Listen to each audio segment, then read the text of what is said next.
Hello everyone, welcome back to our channel rise for excellence. आज के इस video में हम कैंसर के ऊपर बात करने वाले हैं, कैंसर के क्वेश्चंस देखने वाले हैं।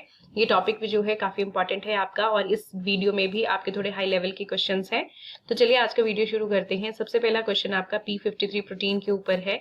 P53 protein is associated with all of the following except, आपको पूछा गया है कि P53 प्रोटीन जो है वो इनमें से 3 फंक्शंस जो है वो करती है, लेकिन एक जो है वो नहीं करेगी। तो आपको बताना है कौन सा वाला नहीं करती है। तो आपके ऑप्शंस में है tumour suppression, programme cell death, transcription या फिर पोस्ट ट्रांसक्रिप्शन मॉडिफिकेशन। इस क्वेश्चन का जो करेक्ट आंसर है that is post transcription modification. P53 protein जो होती है इससे एसोसिएटेड नहीं होती है। अगर हम बाकी ऑप्शंस की बात करें तो ट्यूमर सप्रेशन, आपकी जो P53 है ये एज अ ट्रांसक्रिप्शन फैक्टर काम करती है और सेल डिवीजन को कंट्रोल करती है, और जो भी म्यूटेटेड सेल होते हैं उनको ग्रो करने से रोकती है। इसीलिए आपको ध्यान में रखना है कि P53 प्रोटीन जो है इसको हम गार्डियन ऑफ द जीनोम भी जो है वो बोलते हैं, बिकॉज ये आपका जो है मेजर एक ऐसा P53 प्रोटीन है जो ट्यूमर को सप्रेस करने में हेल्प करता है। ठीक है, next is programme cell death. मान लो आपके डीएनए डैमेज हो चुका है सेल का और उसको हम रिपेयर नहीं कर सकते हैं, तो P53 क्या करती है, आपके प्रो एपोप्टोटिक जीन्स जो होते हैं उनको ये ट्रिगर कर देती है ताकि प्रोग्राम सेल डेथ जो है वो हो सके और वो सेल जो है वो कैंसरस ना बने। ठीक है, देन आपका आता है ट्रांसक्रिप्शन। तो ट्रांसक्रिप्शन फैक्टर की तरह भी ये काम करती है। अगर सेल को कोई डैमेज हो जाता है या कुछ स्ट्रेस एक्सपीरियंस होता है तो P53 क्या करती है, स्पेसिफिक डीएनए सीक्वेंस के साथ जो है वो बाइंड कर जाती है और वहां पे जो कुछ टारगेट जीन्स होते हैं उनको क्या करती है, टर्न ऑन कर देती है। तो ये फर्स्ट 3 फंक्शन जो है ये P53 प्रोटीन से एसोसिएटेड होती है, लेकिन लास्ट जो है आपका पोस्ट ट्रांसक्रिप्शन मॉडिफिकेशन, इसमें जो है आपका P53 का रोल जो है वो नहीं देखने को मिलता है। हमारा नेक्स्ट क्वेश्चन है which of the following statements correctly describe P53। आपके ऑप्शंस में है it is a membrane receptor that binds to a cell growth hormone. तो यहाँ पे सबसे पहला ऑप्शन जो है वो आपका गलत है, बिकॉज आपको ध्यान में रखना है कि P53 जो है ना तो ये सेल मेम्ब्रेन पे होती है और ना ही ये ग्रोथ हार्मोन्स को बाइंड करती है। आपकी जो P53 है ये एक आपकी न्यूक्लियर प्रोटीन है और ये फंक्शन करती है directly inside a nucleus as a transcription factor. ठीक है, तो फर्स्ट ऑप्शन आपका गलत है। दूसरे ऑप्शन में है cell division stops until P53 binds to DNA and repair the damage. ये जो है ये भी आपका गलत है, बिकॉज आपका इसमें आपका जो है P53 आपका जब ये काम करती है तो सेल डिवीजन जरूर स्टॉप होता है, लेकिन P53 जो है वो डायरेक्टली काम नहीं करती है। ये खुद डीएनए का फिजिकल रिपेयर नहीं करती है।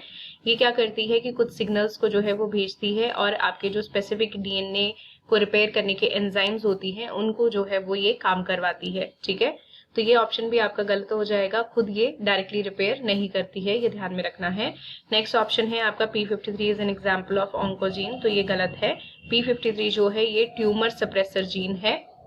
अगर आपको ध्यान हो तो जब आप कैंसर का टॉपिक पढ़ते हैं तो ऑन्कोजीन्स के बारे में पढ़ते हैं कि ऑन्कोजीन्स जो होती हैं ये आपका अनकंट्रोल्ड सेल डिवीजन जो है वो करवाती हैं, लेकिन P53 जो है ये ट्यूमर सप्रेसर जीन्स हैं, इसलिए इनको गार्डियन ऑफ द जीनोम भी बोला जाता है। तो इसमें जो लास्ट ऑप्शन है that will be correct. Activation of P53 leads to inhibition of the S phase cyclin CDK complex, यानी कि जब आपका P53 जो है ये आपका डीएनए डैमेज हो गया है, अगर उसको ये डिटेक्ट करता है तो ये एक्टिवेट हो जाता है और आपका ट्रांसक्रिप्शन फैक्टर की तरह काम करने लगता है। ये करता क्या है, ये आपका डीएनए को बाइंड करेगा और वहां पे एक जीन होती है P21, उसको ये एक्टिवेट कर देता है। P21 जो होती है ये साइक्लिक डिपेंडेंट काइनेज इनहिबिटर की तरह काम करती है, जो कि क्या करेगी, जाके आपका G1S साइक्लिन या फिर S साइक्लिन CDK कॉम्प्लेक्स होते हैं उनको जाके ये इनहिबिट करती है, क्योंकि यही कॉम्प्लेक्सेस होते हैं जो रिक्वायर्ड होते हैं जब सेल ने रेप्लिकेशन करनी होती है या एस फेज में एंटर करना होता है। तो इनको बंद करने से क्या होगा आपका कि सेल साइकिल जो है वो हॉल्ट पे चला जाता है और सेल को टाइम मिल जाता है डीएनए को रिपेयर करने के लिए बिफोर इट रेप्लिकेट्स। ठीक है, तो जो लास्ट स्टेटमेंट है दैट विल बी करेक्ट। आपका नेक्स्ट क्वेश्चन है retroviruses are capable of causing cancer because आपके जो रेट्रोवायरस होते हैं वो कैंसर कॉज करते हैं। ऐसा क्यों होता है, आपका ऑप्शंस में है बिकॉज ये हाई नंबर ऑफ प्रोजेनी जो है वो प्रोड्यूस करते हैं, या फिर इनके पास जो है पॉइंट म्यूटेशंस होती हैं in their pol gene. Then आपका जो है ये क्या करते हैं, आप ट्रांसड्यूस करते हैं mutant versions of cellular genes that normally regulate cell growth, या फिर infect cell more efficiently than other viruses. इस क्वेश्चन का जो करेक्ट ऑप्शन है दैट इज थर्ड ऑप्शन। आपने क्या ध्यान में रखना है कि हमारी बॉडी में जो है वो नॉर्मल सेलुलर जीन्स होती हैं, या भी जो भी होस्ट होगा जिस पे वायरस जो है वो अटैक करता है, तो उस होस्ट के पास जो है नॉर्मल आपकी सेलुलर जीन्स होती हैं, जो कि क्या करती हैं, सेल डिवीजन को, सेल ग्रोथ को कंट्रोल करती हैं। उनको हम बोलते हैं प्रोटो ऑन्कोजीन्स। अब ये जो रेट्रोवायरसेस होते हैं, ये क्या करते हैं, ये कैंसर कैसे कॉज कर पाते हैं? बिकॉज जब ये रेप्लिकेशन साइकिल चलती है होस्ट में, तो उस टाइम पे ये क्या करते हैं कि एक्सीडेंटली जो है होस्ट के जो नॉर्मल जीन्स हैं उनको भी ये उठा लेते हैं और उनको फिर ये क्या कर देते हैं, उनके अंदर म्यूटेशन कॉज करते हैं। अब जब इस आपका जो प्रोसेस होता है, इसको आप बोलते हैं ट्रांसडक्शन, ठीक है। अब ये जो जीन्स हैं जो कि मॉडिफाई हो चुकी हैं, आपकी ओवर एक्टिव होती हैं, ये वायरल ऑन्कोजीन्स जो हैं, बाद में वायरस फिर से जो है जो न्यू सेल होता है उसके अंदर जो है इंसर्ट कर देता है, और ये जो है फिर आपकी म्यूटेटेड जीन्स जो होती हैं, ये आपका अनकंट्रोल्ड सेल डिवीजन करवाती हैं, जिसकी वजह से कैंसर कॉज होता है, ठीक है। तो एक आपने छोटा सा इसको टॉपिक को ध्यान में रखना है कि रेट्रोवायरसेस कैंसर क्यों कर सकते हैं, बिकॉज नॉर्मल जीन्स को ये ले लेते हैं और फिर उनमें म्यूटेशन कॉज होती है, और म्यूटेशन के बाद वही जीन्स जो हैं आपके होस्ट के जीनोम्स के साथ अटैच हो जाती हैं और जाके फिर अनकंट्रोल्ड सेल डिवीजन जो है वो करवाती हैं। That's why C option is correct. हमारा नेक्स्ट क्वेश्चन है कि कौन सी स्टेटमेंट जो है वो ऑन्कोजीन के बारे में करेक्ट नहीं है। आपके ऑप्शंस में है, they cause cellular transformation, they are often transduced by retroviruses, generally they are growth regulatory proteins, they are always localized in the nucleus. इस क्वेश्चन का करेक्ट आंसर जो है that is your D option, they are always localized in the nucleus. आपकी जो oncogenes होती हैं ये nucleus में हमेशा नहीं पड़ी होती हैं। आपकी ऑन्कोजीन्स जो है वो डिफरेंट जगह पे जो है वो आपको देखने को मिलती हैं। जैसा कि आपको पता है कि जो सेल ग्रोथ होती है वो आपकी कंट्रोल होती है मल्टी स्टेप सिग्नलिंग पाथवे से, ठीक है। तो और ये जो सिग्नलिंग पाथवे होते हैं ये आउटसाइड द सेल शुरू होते हैं और फिर इनर साइड पे जो है ये आते हैं। इसलिए हम बोलते हैं कि ऑन्कोजीन जो है वो मैनिफेस्ट करती है at any level of the chain, जैसे कि एक्स्ट्रा सेलुलर लेवल पे भी आपको देखने को मिलती है, सेल मेम्ब्रेन पे भी देखने को मिलेगा, साइटोप्लाज्म में। तो आप ये नहीं बोल सकते कि ये सिर्फ लोकलाइज्ड होती है न्यूक्लियस में। तो ये ऑप्शन आपका यहाँ पे इन्होंने पूछा था इनमें से कौन सा गलत है, तो डी ऑप्शन इज गलत, ठीक है। आपका नेक्स्ट आ जाता है that is your, they cause cellular transformation. तो आपको पता है कि ये तो डिफाइनिंग फीचर है ऑन्कोजीन का। ऑन्कोजीन के पास पावर होती है कि ये नॉर्मल सेल को ट्यूमर सेल में जो है वो चेंज कर देती है, तो उसको आप ट्रांसफॉर्मेशन ही बोलते हैं। Then they are often transduced by retroviruses. तो हमने ऊपर भी बात की कि आपके जो रेट्रोवायरसेस होते हैं ये क्या करते हैं, नॉर्मल जीन्स को कैरी करके उसमें म्यूटेशन कॉज कर देते हैं और फिर न्यू होस्ट सेल में जो है उसको डाल देते हैं, तो ये भी करेक्ट है। एंड लास्ट इसमें थर्ड ऑप्शन है आपका, generally they are growth regulatory proteins. तो यस, अगर आपकी ये जो ऑन्कोजीन्स होती हैं ये नॉर्मल स्टेट में है, तो नॉर्मल स्टेट में जब होती हैं तो हम उनको प्रोटो ऑन्कोजीन्स बोलते हैं। तो प्रोटो ऑन्कोजीन्स जो होती हैं ये आपकी सेल को बताती हैं कि कब ग्रो करना है, कब डिवाइड करना है। तो यस, ये ग्रोथ रेगुलेटरी प्रोटीन्स की तरह काम करती हैं। लेकिन जब ये प्रोटो ऑन्कोजीन्स से ऑन्कोजीन्स बन जाती हैं, एक्टिवेट हो जाती हैं, तब फिर ये ट्यूमर कॉज करती हैं।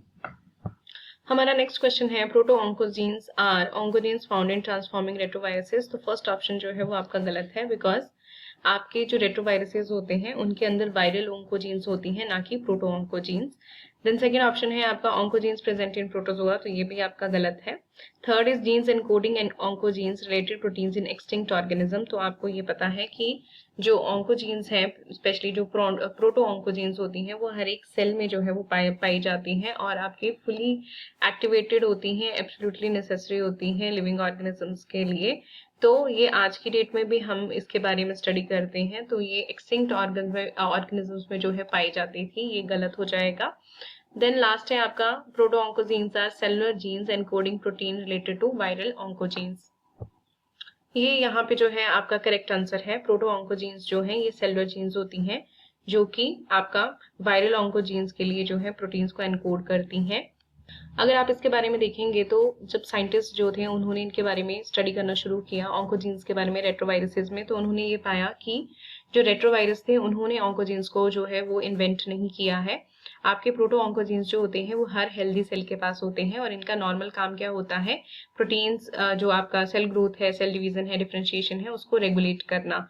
लेकिन जो ये रेट्रोवायरसेस होते थे ये क्या करते थे कि होस्ट से आपकी नॉर्मल जीन जो होती थी इनको प्रोटो ऑन्कोजीन्स को जो है वो ये ले लेते थे और उसमें जो है म्यूटेशन कॉज करने के बाद दोबारा से नए सेल में उसको इंसर्ट कर देते थे, जिसकी वजह से फिर आपका जो है अनकंट्रोल सेल ग्रोथ जो है वो होना शुरू हो जाती थी। तो ये आप इसमें ध्यान में रख सकते हैं इसके बारे में।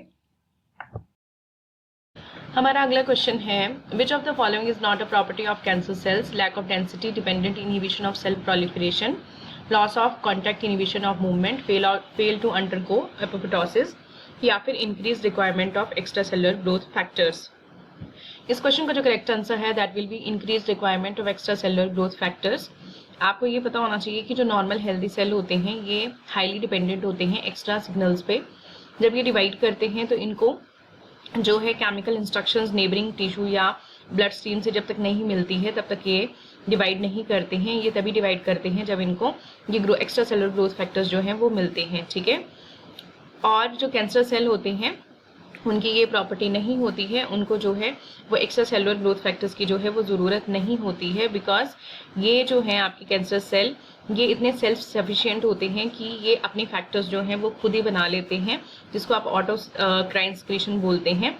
अपने ग्रोथ फैक्टर्स को खुद ही बनाते हैं, खुद ही स्क्रीट करते हैं ताकि ये डिवाइड कर पाएँ। उसके अलावा अगर आप देखेंगे तो ये क्या करते हैं, इनके जो रिसेप्टर्स होते हैं उनको भी ये म्यूटेट कर देते हैं ताकि वो परमानेंटली जो है वो ऑन ही रहें और इनको जो है ग्रोथ सिग्नल्स जो है वो मिलते रहें और ये डिवाइड करते रहें। उसके अलावा ये जो ऊपर की 3 प्रॉपर्टीज़ हैं ये आपकी जो है कैंसर सेल की प्रॉपर्टीज हैं। एक है lack of density dependent inhibition of cell proliferation, यानी कि यहाँ पे क्या होता है कि आपका जो सेल होता है वो प्रोलिफरेट करते रहते हैं, मतलब एक लेयर के बाद उसके ऊपर दूसरी तीसरी लेयर ऐसे जो है वो बनती रहती है। नॉर्मल सेल्स में क्या होता है कि आपकी एक सिंगल लेयर जो है वो बनती है जब सेल डिवाइड करते हैं और फिर दूसरे सेल अगर एक दूसरे को टच करना शुरू कर देते हैं तो वहाँ पे वो जो डिवीजन है वहाँ पे बंद हो जाता है। लेकिन कैंसर सेल जो होते हैं ये क्राउडिंग सिग्नल जो होता है इसको इग्नोर करते हैं और पाइल्स बनाना शुरू कर देते हैं।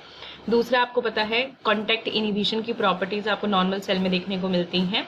नॉर्मल सेल जो होते हैं माइग्रेट करना बंद कर देते हैं अगर वो जो नेबरिंग सेल हैं उनमें बम्प इनटू करते हैं तो वो बंद कर देते हैं आगे माइग्रेट करना। पर कैंसर सेल क्या होते हैं ये इस चीज़ को नहीं, इनकी जो ये कॉन्टैक्ट इनहिबिशन की प्रॉपर्टी है वहाँ पे चली जाती है और ये जो है आपके क्रॉल करते रहते हैं। इसलिए आपने देखा है कि कैंसर जो है धीरे धीरे पूरी बॉडी में फैलना शुरू हो जाता है, जिसको आप मेटास्टेसिस बोलते हैं, ठीक है। और fail to undergo apoptosis, apoptosis आपको पता है प्रोग्राम सेल डेथ को हम बोलते हैं, इसको सेल सुसाइड भी बोलते हैं।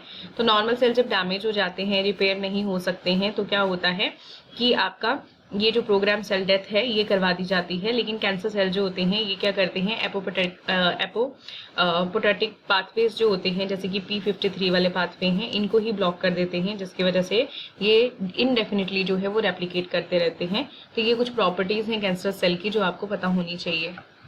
हमारा नेक्स्ट क्वेश्चन है one difference between a cancer cell and a normal cell is that the cell cancer cell is unable to synthesize DNA। ये गलत ऑप्शन है बिकॉज कैंसर सेल जो होते हैं वो एक्सेप्शनली गुड होते हैं आपके सिंथेसाइज करने में, DNA को सिंथेसाइज करने में, और ये बहुत ही जल्दी जो है वो सिंथेसाइज करते हैं DNA को ताकि जो है सेल डिवीजन होता रहे। तो ये ऑप्शन आपका गलत हो जाएगा। The cell cycle of the cancer cell is arrested at the S phase. तो यहाँ पे आपका जो है ऑप्शन में दिया है कि आपका सेल साइकिल जो है कैंसर सेल का वो S फेज में जो है अरेस्ट हो जाता है, लेकिन ये भी गलत ऑप्शन है बिकॉज अगर ये S फेज में अरेस्ट हो जाता तो आपका सेल डिवाइड ही आगे नहीं कर पाएगा, आपको पता है। लेकिन हमने देखा है कि कैंसर सेल्स जो होते हैं वो इजीली जो है वो डिवाइड करते हैं और डिवाइड करते ही जाते हैं, इसका मतलब ये S फेज में जो है वो अरेस्ट नहीं होता है। Then cancer cell can not function properly because they suffer from density dependent inhibition. तो इसमें भी आपका करेक्शन है बिकॉज ये ऑप्शन आपका गलत है। कैंसर सेल जो होते हैं उनको डेंसिटी डिपेंडेंट इनहिबिशन से कोई लेना देना नहीं होता है, ये कंप्लीटली इम्यून होते हैं, इसके लिए ये अपना आराम से जो है वो डिवाइड करते रहते हैं। नॉर्मल सेल में क्या होता है कि नॉर्मल सेल जब एक बॉटम लेयर बना लेते हैं और दूसरे सेल्स के साथ जो है अगर वो क्राउडेड होने लगते हैं तो आपके जो सेल के सिग्नल्स हैं वो जाते हैं और सेल साइकिल को हॉल्ट में डाल देते हैं ताकि वहां पे जो है डेंसिटी जो है वो ज्यादा ना हो जाए, ठीक है। लेकिन कैंसर सेल्स में ऐसा नहीं होता है, तो ये ऑप्शन भी आपका गलत है। तो यहाँ पे जो करेक्ट ऑप्शन हो जाएगा that will be cancer cells continue to divide even they are tightly packed. तो सी ऑप्शन जो है वो आपका करेक्ट है। नेक्स्ट क्वेश्चन है the normal cellular counterparts of oncogenes are important for the following functions except promotion of cell cycle progression, inhibition of apoptosis, promotion of DNA repair, promotion of nuclear transcription। इस question का यहाँ पे correct answer है promotion of DNA repair। देखो आपको पूछा क्या गया है कि जो नॉर्मल सेलुलर काउंटर पार्ट्स होते हैं ऑन्कोजीन के उसमें से उसके क्या फंक्शन होते हैं। तो प्रमोशन ऑफ सेल साइकिल करना, inhibition of apoptosis, promotion of nuclear transcription, ये सारी चीजें जो हैं ऑन्कोजीन के काउंटर पार्ट करते हैं। ऑन्कोजीन की ये जो काउंटर पार्ट की बात हो रही है, बेसिकली इनको क्या बोलते हैं हम, तो प्रोटो ऑन्कोजीन्स बोलते हैं, ठीक है। नॉर्मल सेलुलर काउंटर पार्ट जो होते हैं ऑन्कोजीन के, उनको हम प्रोटो ऑन्कोजीन्स बोलते हैं। ये आपने ध्यान में रखना है। प्रोटो ऑन्कोजीन्स जो है वो हेल्दी सेल में सभी में होती हैं और इनका काम क्या होता है, जैसे कि आपकी सेल साइकिल का प्रोग्रेशन में प्रमोशन करना, उनके एपोप्टोसिस जो है उसका इनिबिशन करना, ताकि जो है सेल जो है एक्सीडेंटली जो है वो प्रोग्राम सेल डेथ में ना चले जाएं। देन न्यूक्लियर ट्रांसक्रिप्शन को प्रमोट करना, ये सारी चीजें जो है वो आपकी प्रोटो ऑन्कोजीन्स करती हैं। लेकिन डीएनए रिपेयर का काम जो है वो ये नहीं करती हैं। डीएनए रिपेयर के काम के लिए वहां पे जो है वो स्पेशल जीन्स होती हैं, जिनको आप care taker tumour suppressor jeans बोलते हैं। वो वहां पे जाके जो है उसका काम करते हैं, सेल साइकिल को हॉल्ट करते हैं और डीएनए को रिपेयर करते हैं। ये आपने ध्यान में रखना है। हमारा अगला क्वेश्चन है, कंपैरेटिव जीनोमिक हाइब्रिडाइजेशन एक ऐसी टेक्निक है जो क्या करती है, जेनेटिक चेंजेस देखती है कैंसर सेल में और कंपेयर करते हैं, comparing the DNA from the cancer cells with the corresponding normal cell. तो बेसिकली यहाँ पे आपको कंपैरेटिव जीनोमिक हाइब्रिडेशन की एक टेक्निक बता रहे हैं, जहां पे आपको बोला जा रहा है कि आपका जो कैंसर सेल होता है उसके डीएनए के अंदर जो है जेनेटिक चेंजेस देखी जाती हैं और कंपेयर किससे किया जाता है, नॉर्मल सेल से। तो वो कौन सी जेनेटिक चेंजेस होती हैं जो इस टेक्निक से आप जो है वो डिटेक्ट कर सकते हैं। हमारे ऑप्शंस में है base mismatch, gene deletion and amplification, loss of single base या फिर प्रमोटर मिथाइलेशन। इस क्वेश्चन का जो करेक्ट आंसर है that will B gene deletion and एम्प्लीकेशन। आपकी जो जेनेटिक चेंजेस इस टेक्निक से देखी जाती हैं वो है जीन डिलीशन और एम्प्लीफिकेशन। आपको ये पता होना चाहिए कि कंपैरेटिव जीनोमिक हाइब्रिडाइजेशन जो है ये आपकी एक पावरफुल मॉलिक्यूलर साइटोजेनेटिक टेक्निक है और ये क्यों यूज होती है, ये चेक करने के लिए कि आपकी जो कितनी कॉपीज हैं जीन की, एक डीएनए सेगमेंट में जो है वो कितनी कॉपीज हैं जीन की, वो जो है यहाँ से पता लगाई जा सकती हैं। और इसमें जो है आपका जो डाई यूज होती है, तो कैंसर सेल के लिए जो है वो साइंटिस्ट ग्रीन फ्लोरेसेंट डाई का यूज करते हैं और जो नॉर्मल कंट्रोल सेल होते हैं उनके लिए रेड फ्लोरेसेंट डाई का यहाँ पे यूज किया जाता है।